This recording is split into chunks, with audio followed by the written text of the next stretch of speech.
that is very interesting. 32 years after that first performance of my carol, to hear it again. And it's rather great, I think, that it will be issued as an archive recording, because it's received many, many performances over the years, and it's interesting to go back to that original, which I think is really pretty good for a first performance, extremely in tune. And I salute the choir boys who were on that recording. Now they must be, I suppose, in their 40s. Really difficult in a first performance to get the tuning right and just to learn the notes. So that pleases me very much. The first performance of anything is a very pressured moment for the composer. You're just hoping it won't stop in the middle or some terrible thing happen.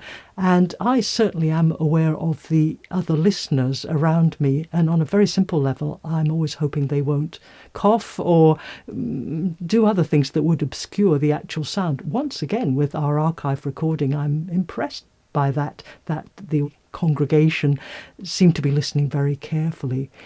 So I do, as the composer, take away some sense of, is this going down well? Are people feeling at ease with the music?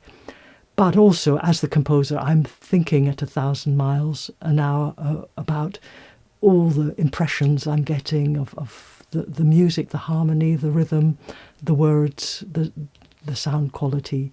So it's a very confused time. And given that this carol is less than 3 minutes long, that must have been quite a few minutes. To go back now, I'm interested in the pronunciation, which a lot of knowledge has gone in over the years. And I think we now have a much more probably authentic Scottish medieval style of performance. I suppose the most famous feature of this carol, apart from its tricky Scottish pronunciation, is the organ part, which a lot of people don't know that it has an organ part.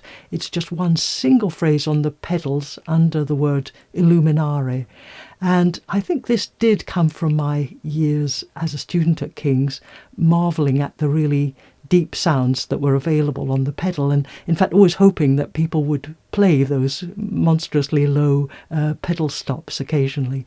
So I did think I'd put it into my carol, and that's the only organ event in the whole piece.